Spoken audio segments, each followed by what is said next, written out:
The last thing Harold Pressfield packed was the coffee mug, not the clothes. Those were already in the duffel bag, the same olive drab duffel he'd carried out of Da Nang in January of 1971. Not the shoes, not the razor, not the blood pressure medication lined up on the bathroom shelf like little orange soldiers. The mug, white ceramic, chipped at the rim, with the faded crest of the 101st Airborne and a date, 1968 to 1971. That meant more to him than his marriage license, though he'd loved his wife fiercely until the morning she stopped breathing in the bed beside him. November 9th, 2019, a Sunday, 6:42 a.m. He wrapped the mug in a sock and placed it on top. Downstairs, his son Bradley was already loading the last of the boxes into the garage. Not Harold's boxes, Bradley's wife's sewing supplies, finally free to expand into the upstairs bedroom. Harold's bedroom, the bedroom Harold had slept in for 31 years, that still smelled faintly of Catherine's lavender hand cream if you pressed your face into the closet door frame, which Harold sometimes did, late at night, when the house was quiet and the year was wrong. "Dad, the Sunrise Pines brochure is on the counter," Bradley called without looking up. "They've got a room available the 1st of March. Janine talked to the intake coordinator." Harold stood in the doorway with the duffel over his shoulder. He was 65 years old, 6'1", though he'd been 6'2" before the vertebrae compressed, 180 pounds, gray crew cut, a scar across the back of his left hand from a piece of shrapnel he'd never had properly removed because the aid station at Firebase Ripcord was busy keeping men alive. He wore a flannel shirt, dark jeans, and boots he'd resoled twice. His dog stood beside him, a 9-year-old German shepherd named Beckett, gray around the muzzle, still sharp in the eyes.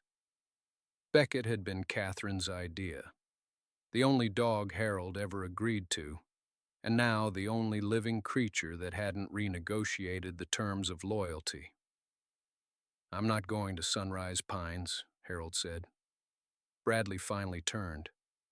"Dad, I said I'm not going. You can't stay here. We talked about this. Janine and I need the space. The kids are getting older. They need separate rooms. And you, Dad, you left the stove on twice last month." "Once," Harold said. "Once. And it was the burner, not the oven. And I caught it inside 4 minutes. The point is, you need the room. I understand that. I'm not arguing with you, son. I'm telling you I'm not going to a facility. I'll be gone by morning." Bradley opened his mouth, then closed it. He looked relieved. Not guilty. Relieved. Harold noticed that, stored it in the same place he stored everything that hurt, which was deep and quiet and load-bearing, a foundation wall inside his chest that had been accepting weight since he was 19 years old and watching a helicopter lift away without him. "Where will you go?" Bradley asked. But it was the kind of question that doesn't actually want an answer.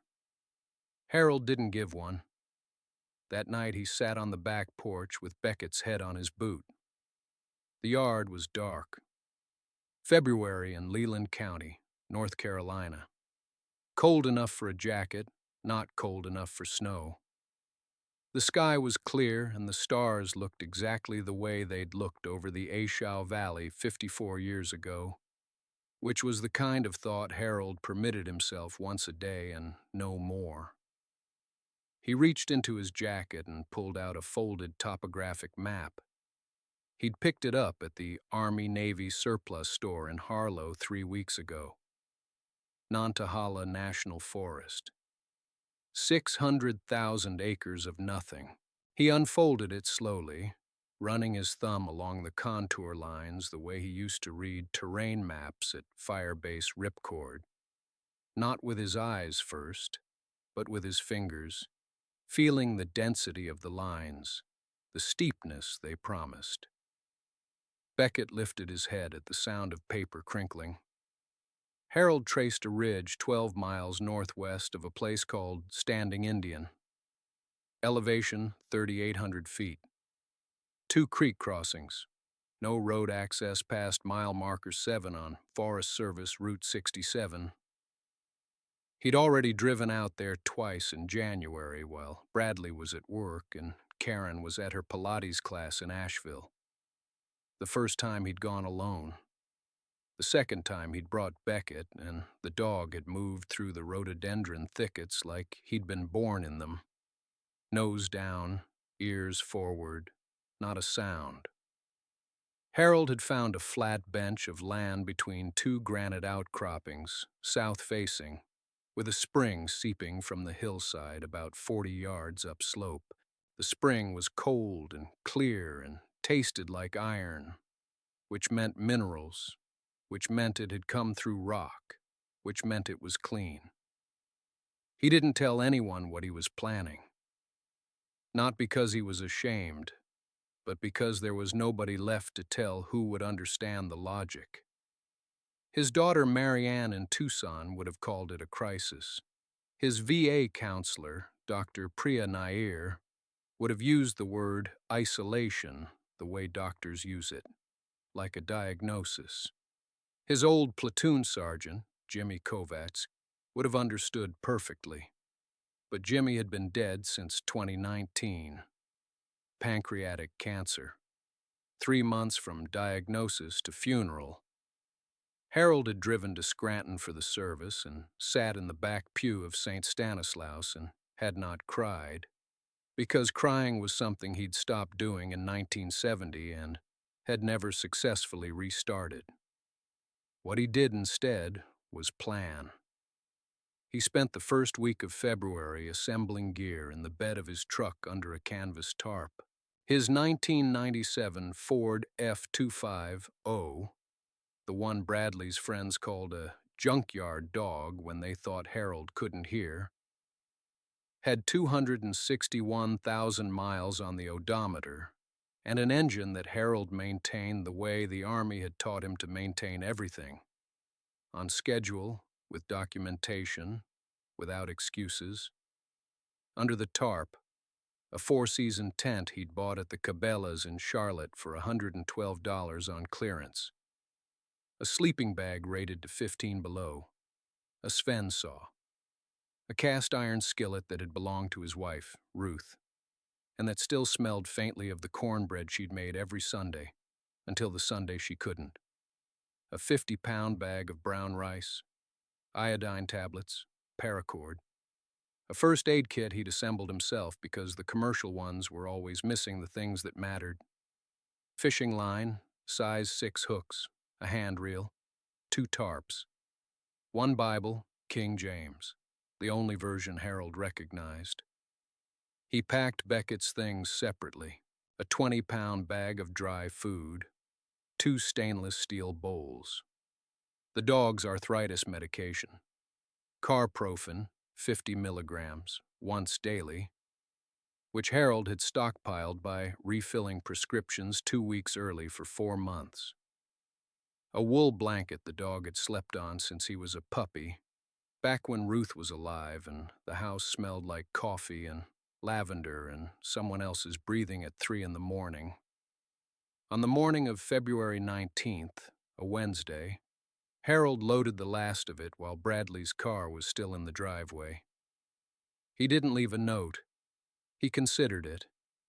He stood in the kitchen with a pen in his hand and a piece of Ruth's stationery, cream-colored with a tiny magnolia in the corner, and he could not think of a single sentence that was both true and useful.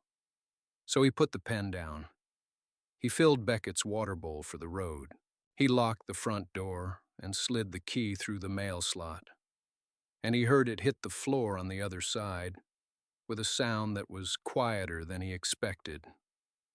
He drove north on Route 11 without deciding to.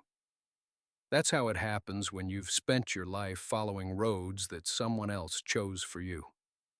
When nobody chooses, your hands choose. Beckett sat in the passenger seat with his nose near the cracked window, pulling in the cold air like it was information. Harold led him. A dog processes a county the way a man processes a newspaper. Both are trying to figure out what changed overnight. The truck had a quarter tank. He stopped at a Citgo outside of Limeport and paid $11.40 in cash because the card was linked to an account Bradley had opinions about, and Harold was finished with opinions that weren't his own. The kid behind the counter looked at Beckett through the window and said, "Nice dog." Harold said, "He knows it." That was the only conversation he had that day. By noon, he was past Lehighton. By 2, he was on a forest road he remembered from a hunting trip in 1991. Him and Teddy Kowalski, back when Teddy still had both kidneys and a reason to laugh on a Saturday. The road was worse now, narrower. The county had stopped maintaining it sometime around the second Obama term, from the look of it. Gravel had given way to mud, and the mud had frozen into ridges that made the F-250 groan in its joints, the way Harold groaned in his. He found the clearing at 3:15. He knew because he checked his watch. The Casio from the PX at Fort Bragg, 1987, still keeping time better than anything else in his life. The clearing was maybe 40 yards across, ringed with hemlock and white pine, with a creek running along the eastern edge that sounded like someone whispering in another room. He parked. He let Beckett out. The dog circled the clearing once, urinated on a fallen birch, and sat down facing Harold as if to say, "This will do." And it did. He spent the rest of that Wednesday setting up what he had. The tent was a 2-man North Face he'd bought at a surplus sale in Allentown for $30. The sleeping bag was rated to 15 degrees, which was optimistic for February in the Poconos. But Harold had slept in worse. He'd slept in a foxhole outside Quezon in January of '68 with nothing but a poncho liner and the body heat of a man named Duval, who died 11 days later. 15 degrees in a decent bag was luxury. He built a fire ring with creek stones. He boiled water. He fed Beckett the last of the kibble from the bag he'd packed, and made a note to ration more carefully starting tomorrow. He had maybe 10 days of food if he was disciplined, and Harold was always disciplined. That had never been the problem. That night he lay in the tent with Beckett pressed against his left side and listened to the forest do what forests do when humans stop talking. It opened up, branches adjusting, something small moving through dead leaves, an owl, twice, far off. The creek steady underneath everything like a pulse. He did not think about Bradley. He did not think about the key hitting the floor. He thought about what he had: a truck, a dog, a rifle, a camp stove, $218 in cash, a pension check due on the 1st of March with no address to send it to, and 50 years of knowing how to stay alive in places that did not want him. He closed his eyes. Beckett sighed once, long and slow, the way dogs do when they have finally decided that wherever they are is home. By the end of the first week, Harold had a system. He woke at 5 each morning without an alarm, same as he had since 1978, same as the Army had wired into him so deep, no retirement, no grief, no eviction could undo it. First thing, check the fire. Second, water for Beckett. Third, water for himself. Fourth, walk the perimeter. It sounds military because it was military. You don't unlearn what kept you breathing. The camp sat 60 yards off an old logging road, far enough that no headlights would find it, close enough that he could reach the truck in 4 minutes if he had to. He'd chosen the spot the way he'd chosen observation posts in the Central Highlands. High ground, tree cover, drainage away from the sleeping position, 2 exit routes. The tent was his old 4-man from the surplus store in Walton, waterproofed with silicone spray he'd bought 3 cans of back in November for no reason he could name at the time. Now he knew the reason. Mornings were the easy part. He'd heat water on the camp stove, make instant coffee. Folgers packets he'd taken from the kitchen before he left, the only thing from that house he kept, and sit on the log he'd dragged into position the second day. Beckett would work the perimeter on his own, nose down, tail level, reporting back every few minutes with a glance. Good dog. Better soldier than most he'd known. By the 8th day, he had a rain catch rigged from a tarp and paracord. By the 10th, he'd found the creek crossing where the water ran clean over granite, and filled his jugs there every other morning. He ate canned soup, canned beans, crackers, peanut butter. Once a week, he drove the truck into Dawson, not Lander, never Lander, and bought supplies at the Family Dollar with cash. The girl at the register never looked twice at him. Old man buying dog food and Vienna sausages. Nothing to see. The money was the problem he couldn't outrun. $218 doesn't stretch when you're feeding 2. He'd called the VA office in Charleston on the 11th day from the payphone outside the Dawson post office, the only payphone he'd seen in 20 miles that still worked, and spent 40 minutes explaining to a woman named Denise that he needed his pension check redirected to general delivery. She said it would take 6 to 8 weeks. He said he understood. He didn't ask her to hurry. You don't beg. You adapt. It was on that same drive back from Dawson, February 22nd, a Thursday, that Beckett started acting different. Harold was taking the long way back along the fire road that skirted the North Ridge, windows down despite the cold, because the truck's heater only worked on the driver's side anyway. Beckett was riding shotgun the way he always did, chin on the doorframe, ears back in the wind. Then he pulled his head inside, sat up straight, nose working. Harold slowed the truck. He'd learned a long time ago, in jungles, in marriage, in life, that when a good dog changes behavior, you pay attention. Beckett whined once, low, and stared hard to the left, into a section of woods Harold hadn't explored yet. Dense pine, old growth, the kind of slope where the laurel gets thick enough to stop a man. He pulled the truck onto the shoulder and killed the engine. Quiet. Just whined in the canopy and Beckett's breathing, fast now, focused. What do you got, boy? Beckett looked at him, looked back at the tree line, looked at him again. Harold had seen this exact behavior once before, in a dog named King, a German shepherd attached to the 25th Infantry, who had stopped dead on a trail outside Cu-Chi in 1971 and refused to move, and the handler had listened, and 12 men lived because of it. Harold opened the door. Beckett jumped down before him and moved into the trees without hesitation, not running, not cautious, purposeful, like he'd been asked a question and knew the answer. Harold followed.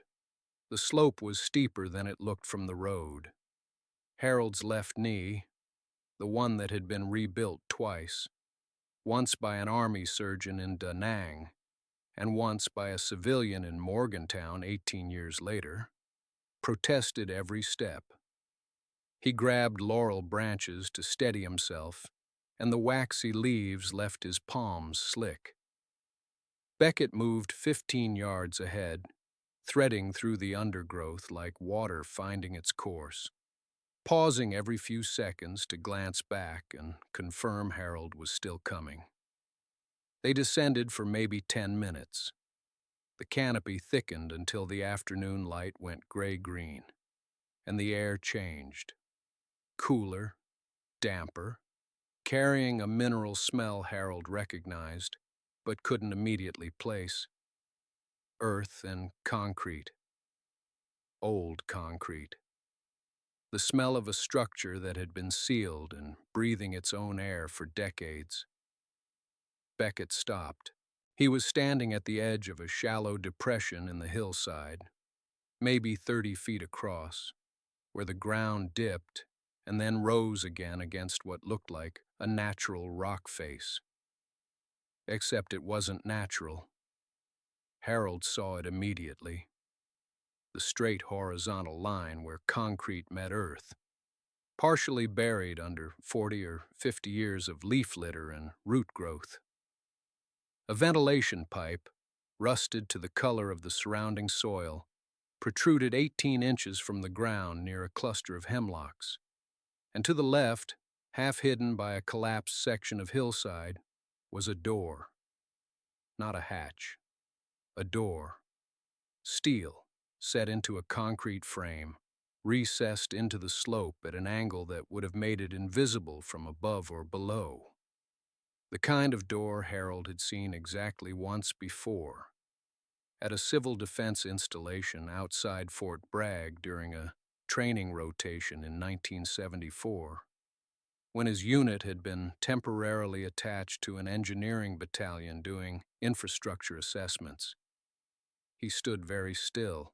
Beckett whined once, low, and sat down precisely 3 feet from the door, not closer, as if he understood there was a line.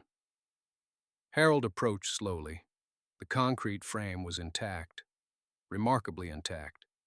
No major cracks, no structural failure he could see. The door itself was coated in a thick layer of oxidation, but the hinges, massive steel pins set into the frame, appeared sound. There was no visible lock, but a heavy steel latch mechanism, the rotating handle type, common to blast-resistant installations, sat at center height. He didn't touch it. He knelt instead and examined the ventilation pipe. The screen over its opening had corroded away, leaving a dark circle roughly 4 inches in diameter. He leaned close and listened. Air was moving inside, faintly, but unmistakably. That meant at least one other ventilation point existed somewhere, creating a draft. The structure was breathing. Harold sat back on his heels and looked at the door again. He knew what civil defense bunkers from the late 50s and early 60s contained. He'd studied it, lived adjacent to it, trained in facilities built on the same logic. Food supplies, water purification equipment, communication gear, medical kits, all long expired, all degraded, most harmless. But some of those installations had also stored fuel. Diesel for generators in steel tanks that were rated for 20 years and had now been sitting for 60.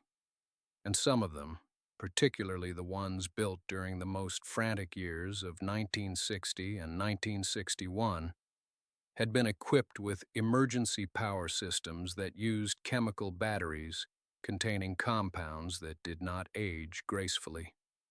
Sulfuric acid in corroded casings. Diesel in compromised tanks sitting above a water table that fed every well in Harlan County. Beckett looked at him with an expression Harold had learned to read over 7 years. Calm, patient, waiting for the decision. "I know," Harold said quietly. "I see it too." He didn't touch the door. He stood, brushed the leaf litter from his knees, and memorized the location.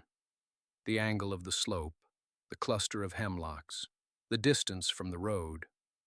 Roughly 200 yards downhill, bearing southeast.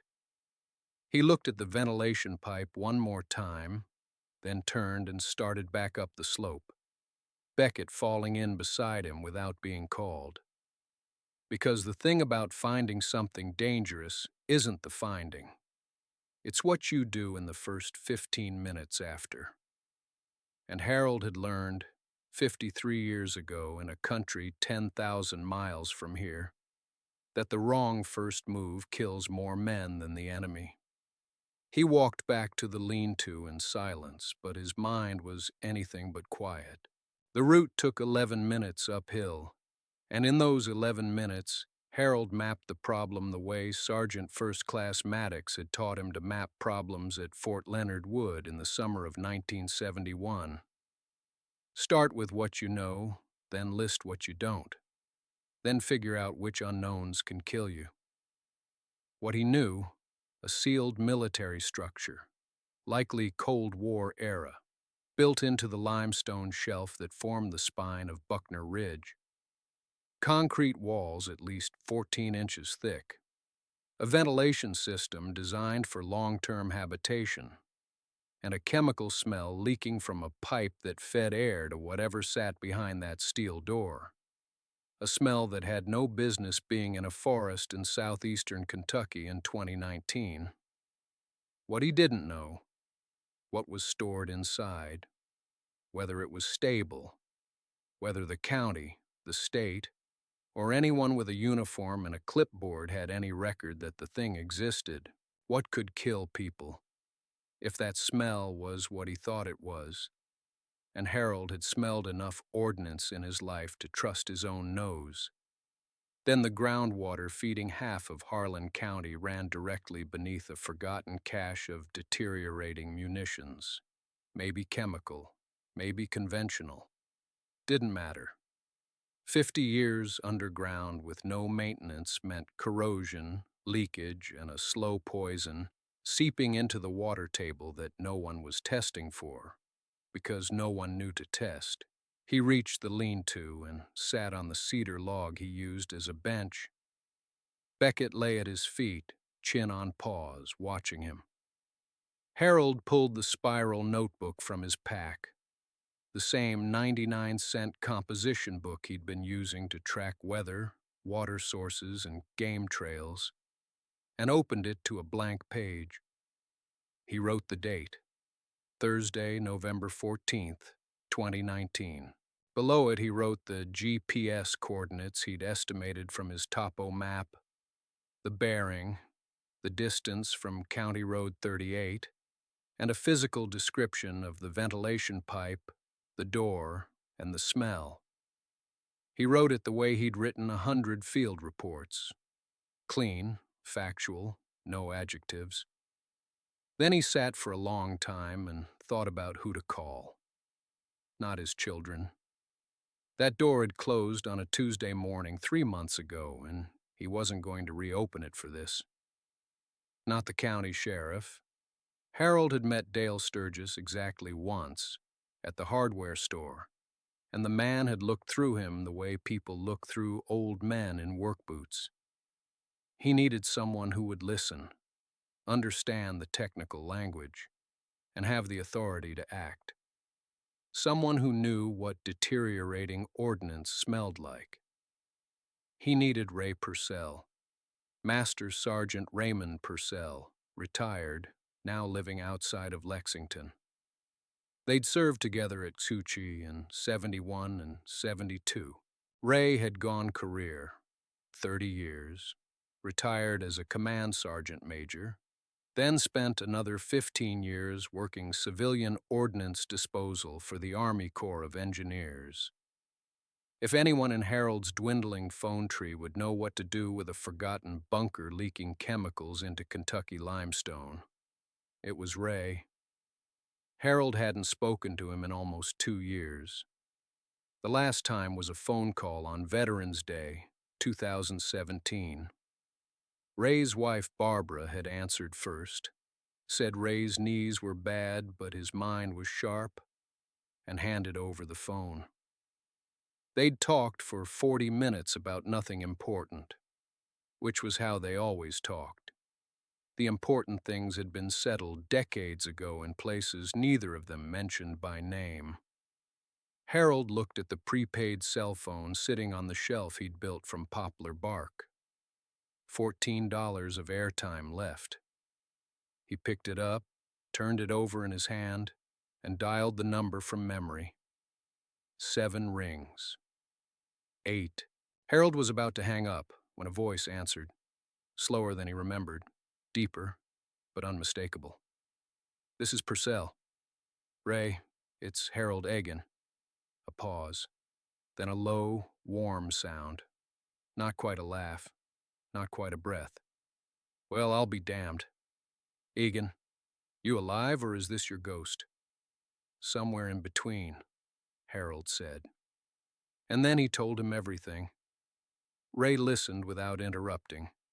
That was something Harold had always respected about the man. He knew how to receive information.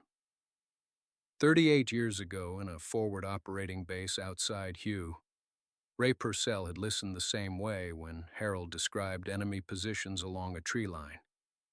No questions until the speaker was finished. No assumptions. Just absorption. Harold told him about the bunker, the layout, the depth, the reinforced concrete walls, the steel blast door with its locking wheel. He described the ventilation shaft configuration, the electrical conduit that ran along the ceiling, the faded stenciling on the walls, lot numbers, date codes, all consistent with mid-1960s military construction. He told him about the canisters, the corrosion patterns, the chemical smell that had driven Duke back up the stairs with his ears flat. When Harold finished, there was a long silence on the line. "You said the canisters had green banding with a single red stripe," Ray said. "That's right. How many?" "I counted 14 in the first room. Didn't go deeper. The floor was compromised. Standing water, maybe 2 inches. Some kind of residue along the water line." Another silence. Harold could hear Ray breathing, slow and deliberate. The way a man breathes when he's running calculations he wishes he didn't have to run. "Harold, I retired from the Defense Logistics Agency 9 years ago, but I still know people at DTRA, Defense Threat Reduction Agency. The markings you're describing are consistent with chemical munitions from the Edgewood Arsenal production runs, 1963 through 67. There were disposal programs, Operation Chase, Project Eagle, but the accounting was never clean. Sites got missed. Some were deliberately omitted from the records because the land had already been transferred to state or private ownership, and acknowledging the material meant acknowledging liability. So it's what I think it is. If those canisters are what the markings suggest, you're looking at GB series nerve agent. Sarin. Probably degraded, which makes it more dangerous, not less. Degraded sarin produces DIMP and DMMP, toxic byproducts that are water-soluble. You said there's standing water. You said there's a creek within a quarter mile. Mackey Creek runs right through the north side of town, feeds into the municipal reservoir about 4 miles downstream. Ray exhaled. "Harold, that water system serves how many people?" 12,000, give or take. Town of Calverton plus the unincorporated areas. Lord. Duke shifted beside Harold's leg, pressing his weight against Harold's calf. The thing he did when he sensed something wrong that he couldn't identify. Harold reached down and rested his hand on the dog's neck. "Ray, I need to know who to call." I'm living off-grid in the Appalachian woods. I have no address, no standing, no credibility. I'm a 65-year-old man the county already considers a nuisance. If I walk into the town hall talking about nerve agent in a bunker, they'll call the sheriff, and the sheriff will call my son, and my son will use it as evidence I've lost my mind. You're not calling the town hall, Ray said, and you're not calling the sheriff. I'm going to make 3 phone calls tonight. First one goes to Colonel Margaret Yee at DTRA. She ran the chemical materials activity before it was restructured. Second goes to a man at EPA Region 3 who owes me a favor he's been hoping I'd forget. Third goes to Senator Woodall's office. You remember Woodall? Danny Woodall? The kid from Bravo Company who couldn't field strip an M16 without cutting himself? Senator Daniel R. Woodall, Virginia, Armed Services Committee. He can field strip legislation now. He'll want to know about this. Harold almost smiled. Almost. Harold, listen to me. Don't go back inside that bunker. Don't touch those canisters. Don't let the dog near that water. I need 72 hours. I'm not going anywhere, Ray.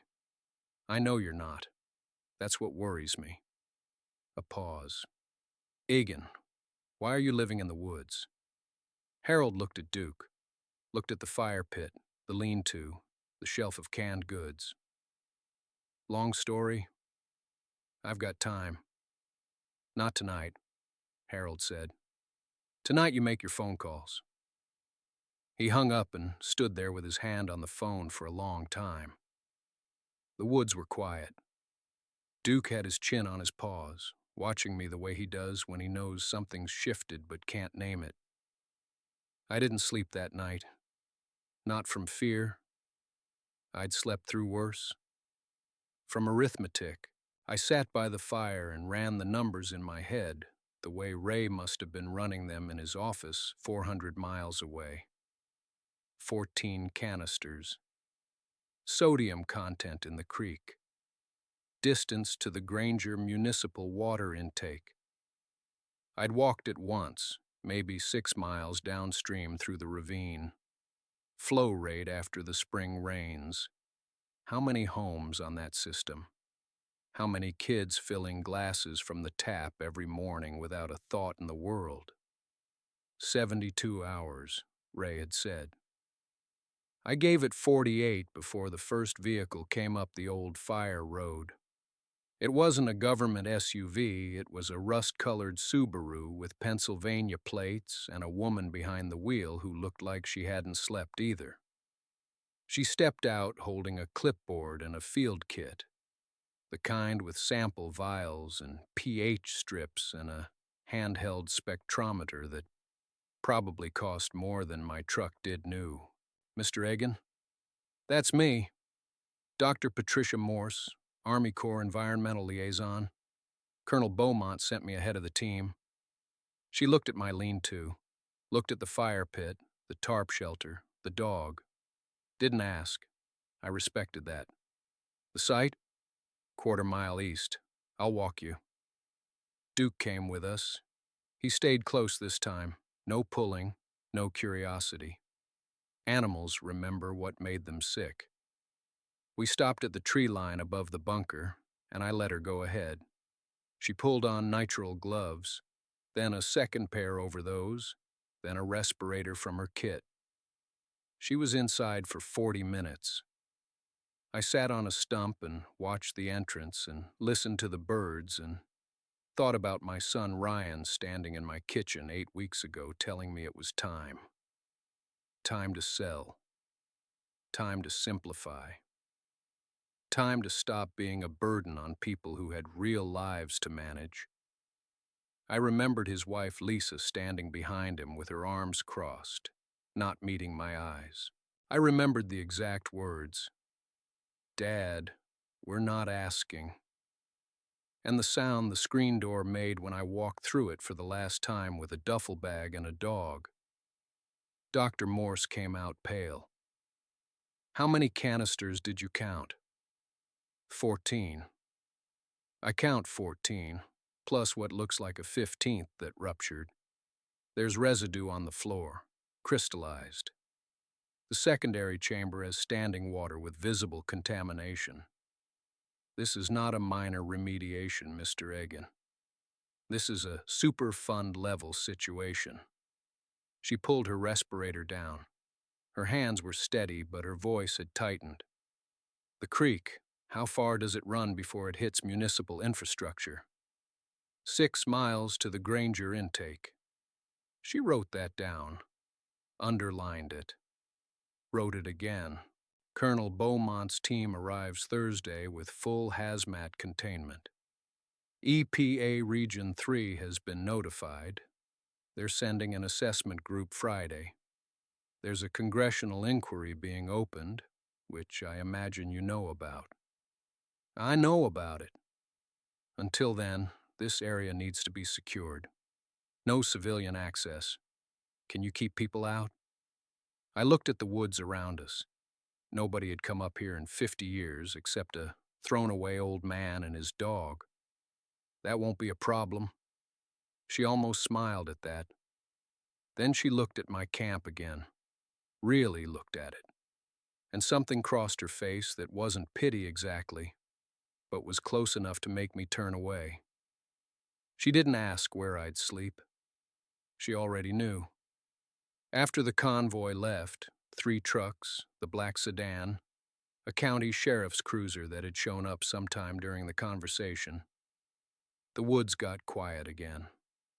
Quieter than before, actually, because the birds hadn't come back yet. Too much diesel. Too many strangers. Beau sat next to me at the fire pit and pressed his head against my thigh, which is what he does when he's unsettled but doesn't want to show it. I know, I told him. Me too. That night I didn't sleep much.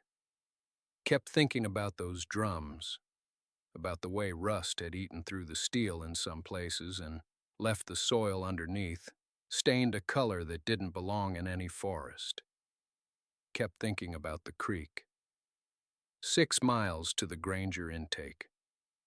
The Granger intake feeds the municipal water treatment plant, which serves Harlan Falls, which is 11,000 people drinking coffee, filling bathtubs, mixing formula for babies. 50 years those drums had been sitting there. 50 years of rain washing whatever was inside them down through the soil, into the groundwater, into the creek. Slow enough that nobody noticed. Fast enough that it mattered. Wednesday morning, I walked the perimeter I'd marked with survey tape. Major Ellison had left me a roll, along with a handheld radio tuned to a frequency I was told to use only for emergencies. The bunker entrance was taped off. The drainage channels were flagged. I checked the creek at 3 points downstream, and the water looked clear, which meant nothing. The things that kill you are the things you can't see. Around noon, a pickup came up the old logging road. I heard it a quarter-mile out. Bad muffler, loose suspension. Beau stood up and his ears went forward. I walked to the road and waited. It was Dale Pressfield. He ran the hardware store on Main Street, served on the town council, and was the kind of man who believed that owning property within the town limits made his opinions weigh more than other people's. He'd also, I remembered now, been one of the men at the diner 3 months ago who'd watched me eat my last restaurant meal before I came up here. Hadn't said a word to me then. He got out of his truck and looked at the tape. The radio clipped to my belt, the camp behind me. Walt, what the hell is going on? I got a call from the sheriff's office saying this whole ridge is restricted access. This is county land. It's restricted. On whose authority? Department of Defense. EPA follows Friday. He stared at me like I'd told him I was hosting the Pope. You're What, you're in charge of this? I'm securing the site until Colonel Beaumont's hazmat team arrives tomorrow. Colonel. Walt, 3 months ago your own kids put you out. Now you're telling me the military answers to you? I didn't correct him. That wasn't what I'd said, and what I'd said didn't need correcting. Dale, there are corroded munitions containers in that bunker. Some of them are leaking chemical agents into soil that drains to the creek that feeds your town's water supply. The Army is coming to contain it. Until then, nobody goes past this tape. That includes you. He opened his mouth, closed it, looked at the tape again, at the radio, at Beau sitting perfectly still beside me. How bad? Bad enough that a congressional inquiry opened yesterday. The color left his face in stages. Forehead first, then cheeks, then lips. He leaned against his truck. The water, he said. My grandkids drink that water. I know. He looked at me differently then. Not with respect, exactly. Dale Pressfield didn't have the equipment for that. But with the sudden, uncomfortable awareness that the man he'd dismissed was standing between his grandchildren and something he couldn't fix with a phone call to the county commissioner. What do you need? He asked. It was the first time in 3 months anyone had asked me that question. I told him I needed nothing. That was the truth. What I needed, I'd already done. The Army Corps of Engineers arrived on a Thursday, November 9th, 2023. 3 olive-drab trucks and a hazmat unit rolling down Route 9 like it was still their road. Colonel Patricia Voss stepped out of the lead vehicle, saw me standing at the tape line with Beau, and saluted before she shook my hand. She didn't have to do that. I'd been out of uniform for 41 years. But some things don't expire. They spent 11 days in that bunker, sealed the canisters, tested the groundwater, found contamination levels in the aquifer that would have reached critical concentration by spring. March, maybe April. The town would have been drinking it for months before anyone noticed the cancers, the miscarriages, the strange fevers in children too young to explain where it hurt. 11 days. And every one of those days, somebody from town drove out to the clearing. Not to help. They couldn't help. To stand there. To watch. To understand what had been sitting under their feet while they went to church and mowed their lawns and told an old man he was useless. Karen came on the 3rd day. She didn't get out of the car at first. Just sat there with the engine running, watching the soldiers work. Beau walked over and sat beside her door, the way he does when someone is hurting. She opened it eventually, looked at me across 40 feet of mud and dead leaves. Dad, she said. I nodded. Come home. I looked at the cabin behind me, at the stove I'd built from Riverstone, at the tarp that had kept the rain off for 3 months. At the firewood I'd split when my hands ached so bad I could barely grip the axe. I am home, I said. She started crying then. Not the kind of crying that asks for comfort. The kind that comes when you finally see something you should have seen a long time ago. Tyler didn't come. I didn't expect him to. The congressional inquiry named the bunker Site 7 Echo. The EPA classified the cleanup as Priority 1. Senator Aldridge, a man I'd carried on my back through a rice paddy outside Quang Tri in 1971, made sure the investigation didn't disappear into a filing cabinet. He called me on a Tuesday evening, a week after the Army left. You saved a town, Frank. I told him I'd just been walking my dog. The county offered to buy my 40 acres. I declined. They offered to build me a house on it. I declined that too. I already had a house, 12 by 14, wood frame, tin roof, a good stove, and a door that nobody could lock me out of. Bo is lying beside me now. It's December, cold enough that his breath makes clouds, and mine does too. The cabin smells like pine sap and coffee. My back hurts. My hands hurt. I'm 65 years old, and I sleep better on this cot than I have in 20 years. They'll tell you that when a man gets old, he becomes less. That his usefulness has a shelf life. That the things he learned, the vigilance, the discipline, the refusal to quit, become quaint, decorative, irrelevant. Don't believe them.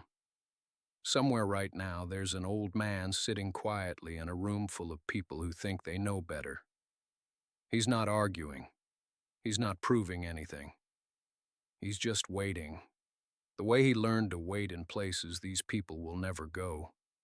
For the moment when quiet competence is the only thing standing between someone else's family and something they can't fix.